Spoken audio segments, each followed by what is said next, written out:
তো good morning everyone, শুরু করলাম নতুন একটা ব্লগ দিয়ে। দেখো মা শুধু অশান্তি করে, যখনই পারে তখনই বাবার সাথে অশান্তি, সবসময় অশান্তি।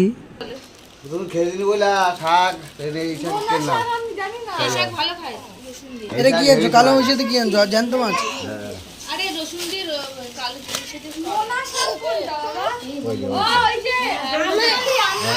ওই লাটা মাছ, লাটা।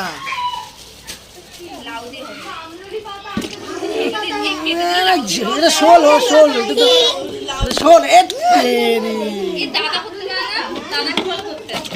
শোল।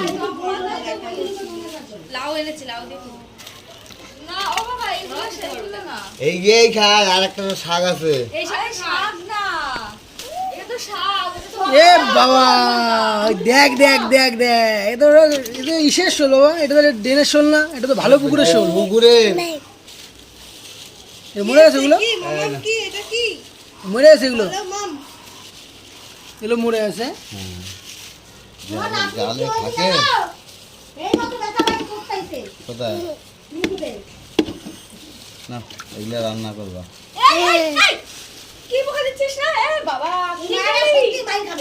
আর কি আনছো? লেবু, লেবু নাম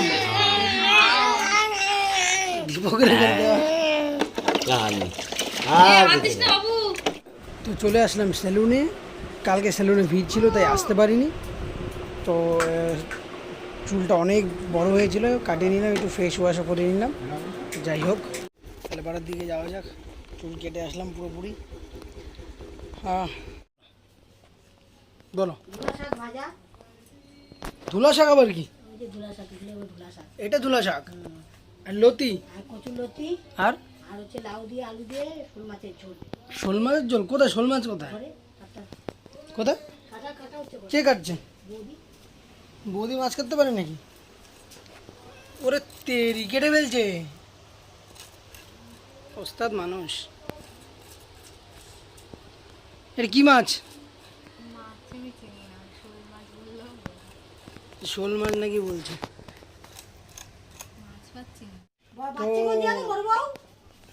তো বাবা বাবা এনেছে শোল মাছ, লাউ দিয়ে রান্না করবে মা, আর সাথে লতি করবে আর ধুলার শাক করবে। এটা হবে মা? কি মাছের তেলটা হবে? মা মাছের তেলটা করবে না? মাছের তেলটা দেখি করেই বলে রে। যাই হোক, আজকে এই রান্নাগুলো হচ্ছে, তো রান্না হোক আর দেখিয়ে দেবো। আর কি কি দিয়ে রাঁধবে বললা তুমি? আলু আর শোল, আলু আর লাউ দিয়ে ঝোল। আচ্ছা ঠিক আছে, আমি তোমাকে বলে সঙ্গে জিরা গুঁড়া, আদা বাটা। এরই মধ্যে দাদার পার্সেল এসেছে, আর পার্সেলে কি আছে সেটা এখনো জানা যাচ্ছে না। তো পরে আমি বলে দেবো এর মধ্যে কি আছে। তো পেমেন্টটা দাদাই করবে, আমি করব না। এত শাড়ি দেখো, তো এখানে 3 বইয়ের আছে, আসলে মার আছে। ঘর বাড়ি হচ্ছে, তো সব ঘর বাড়ি হয়ে গেলে সব আস্তে আস্তে সবারটা এক জায়গায় চলে যাবে। এবেশটি আমি সেট করে ফেলেছি। কি সেট করেছো? কি পরে যাব সেট করে ফেলেছি। কি পরে যাব? তুমি কি পরে যাবে কালকে? হ্যাঁ, কি পরে? কি পরে যা, শাড়ি পরে যা। ঠিক আছে। তো গাইস, কালকে বিয়ে বাড়িতে আমরা সবাই যাব শ্রীরামপুর। তো বিয়ে বাড়ি যাওয়ার জন্য সব জোগাড় যত্নি হচ্ছে, যে কে কী পরে যাবে সবাই ডিসাইড করে নিচ্ছে। তো আমিও পাঞ্জাবি পরবো, আমি ডিসাইড করে নেবো। চলো গাইস। হ্যাঁ, শুধু লাউ এটাতে করলে, লাউ দিয়ে লাটা মাছ না? ঠিক আছে, তুমি ফেলে দেবা? ঠিক আছে। তো গাইস, আমার খুব খিদে পেয়েছে, তো আমার মা ভাত বেড়ে দিচ্ছে। এখানে হচ্ছে ধুলা শাক আর মাছের তেল ভাজা, এটা দিয়ে আমি খেয়ে নেব। তো খাওয়া দাওয়া হয়ে গেছে, দাদাও রেডি হয়ে গেছে, দাদার খাওয়া দাওয়া, এবার আমরা বেরাবো। তো এই যে রাস্তাটা যাচ্ছে রোডের দিকে, এটা পাঁচপোতা রোডের দিকে হয়ে আমরা NH-12 উঠবো। আর তারই মাঝে দেখো কত সুন্দর বড় ধান লাগিয়েছে এদিকে, আর কি সুন্দর লাগছে দেখতে। গ্রাম পরিবেশ সবসময় ভালো লাগে। তো এই রোডটা ক্রস করে উঠে যাবো আর একটু পরে। তো যাব অফিস, প্রথমে পাঞ্চ করব, তারপরে ওখান থেকে যাব বাড়ি। তো এই যে আমি অফিসে গিয়ে পাঞ্চ করে নিয়েছি। তো গাইস, ফাইনালি চলে আসলাম কলকাতা। কালে সকালে আবার চলে যাব, কারণ আমাদের বিয়ে বাড়িতে নিমন্ত্রণ আছে, তাই সেই কারণে আমাদের যেতে হবে। আর আজকে আসার সময় খুব গরম লেগেছিল, কিন্তু রাস্তা খালি ছিল বলে তাড়াতাড়ি হয়ে গেছে। তো আমি এসে অফিসে পাঞ্চও করে নিয়েছি, পাঞ্চ করে চলে এসেছি। আবার কালকে সকালে পাঞ্চ করে আমি বাড়িতে চলে যাব। তো যাই হোক, তারপরে আমরা আজকে রাতে মজিটো বানিয়ে খাবো, আর দেখি কী রান্না করা যায় রাতে। তো চলো আজকে কী রান্না করি আর কী বানিয়ে করব সবই দেখাবো, চলো। তো এখন আমরা কোথায় যাচ্ছি জানতা, কোথায় যাচ্ছি? এখন আমরা সেই ঘনঘনগর মার্কেটে যাচ্ছি। আচ্ছা, কী করতে? পুদিনা পাতা, লেমন সোডা আর থামস আপ। কী করবি? আইসবার্গ। কী করবি? তো গরম পড়েছে, একটা শরবত বানাবো। মজিটো, মজিটো। হ্যাঁ, মজিটো, নট মজিটো, মজিটো, মজিটো, মজিটো। চলো, লেমন সোডা বলতে পারিস। চলো, এদিকে লাইট নেই তাই দেখানো যাচ্ছে না, তো আর কিছুটা বেরোনোর পর দেখাতে পারবো। চলো গাইস, দেখাচ্ছি। আর কি নিবি? দেখ, তুই আর কি নিবি? আমি করে দিলাম, করে দে। আচ্ছা, ঠিক আছে। তো গাইস, মজিটোর জন্য আমরা পুদিনা পাতা আর লেবু নিয়ে নিয়েছি। এখন সোডা 7 আপ আর ক্যাম্পা কোলা নেবো, কারণ দুইটা ফ্লেভারে দেখাবো। আর একটা আইসবার্গ এদিকে পাবো, এদিকে মনে হয়।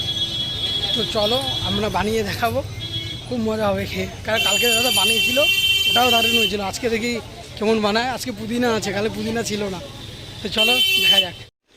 তো গাইস, অসহ্য গরম, অসহ্য। তার মধ্যে আমাদের ভুলের জন্য দুবার করে যেতে হলো দোকানে। কেন?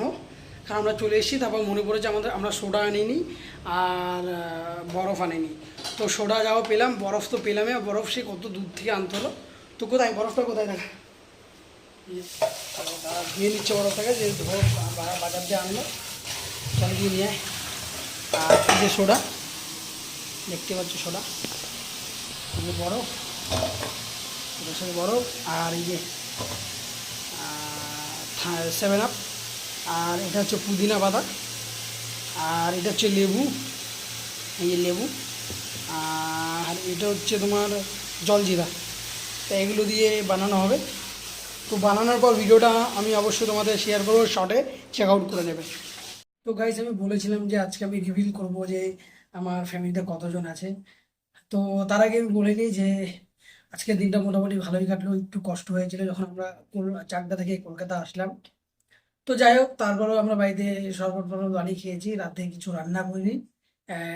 বাইরে থেকে দুটো এগরোলে খেয়ে নিয়েছি। তা ওটা খেয়েই আজকে রাতটা যাই হোক যেভাবে হোক পার করবো। তো যাই হোক, আমরা 3 ভাই আর 3 বউ আর 3টে বাচ্চা আপাতত, আর আমার মা বাবা। তো আমরা সবাই একসাথেই থাকি, একসাথেই খাই। তো আমাদের বাড়িটা আন্ডার কনস্ট্রাকশন, কাজ চলছে। উপরে সব যখন ঘর বাড়ি হয়ে যাবে তখন সবার আলাদা আলাদা আলাদা আলাদা করে রুম হয়ে যাবে। এখন আমরা মানে আগোছালো টাইপ হয়ে আছি। তো যাই হোক, যেটা মেন সাবজেক্টে আসি।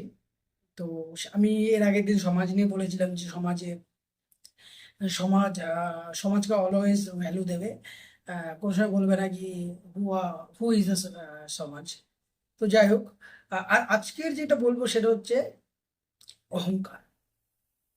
তো আমাদের যে এই জার্নিটা ছোটবেলার থেকে এখনো পর্যন্ত আমরা অহংকারটাকে পুরোপুরিভাবে অ্যাভয়েড করছি। তার কারণ অহংকার সময় লাগে না, পুরো বানানো জিনিসটা 1 সেকেন্ডের মধ্যে নষ্ট হয়ে যায়। আমি ফর এক্সাম্পল একটা ধরে তুলছি তোমাদের। কিছুদিন আগে তাওয়াইনে একটা ভূমিকম্প হয়েছিল। একটা হোটেলের মালিক 3 সেকেন্ড আগেও কোটিপতি ছিল। আফটার 3 সেকেন্ড ভূমিকম্পের পরে সেই মালিকটার কাছে কিচ্ছু নেই, খাওয়ার জল পর্যন্ত নেই। তো অহংকার সংসারে কোনো মতেই আনবে না। তুমি জিনিসটাকে বুঝবে সংসারে, সেই জিনিসটা অ্যাডজাস্টমেন্ট করবে, তারপর সে রিয়াক্ট করবে। তো যাই হোক, অহংকার কোনোদিনও আনবে না। এটা সংসারের প্রধান হাতিয়ার, যেটাকে সবসময় নিজের যতই কষ্ট আগলে রাখবে, কোনো সময় ইউজ করবে না। ঠিক আছে? আর আজকের সাংসারিক টিপ হলো এটাই যে অহংকার করবে না। যাই হোক, আজকের ব্লগটা আমি এখানেই শেষ করছি। দেখা হবে কালকে নতুন আর একটা ব্লগে, নতুন আর একটা টিপসে। তো দেখতে থাকো আমার ভিডিও। আর হ্যাঁ, আমার ভিডিওতে কমেন্ট করো, লাইক করো, যাতে আমি বুঝতে পারি যে আমার ভিডিওটা ভালো হচ্ছে। তো যাই হোক, সাথে থাকো, তোমাদের সাপোর্টের অলওয়েজ আমার দরকার। চলো বাই।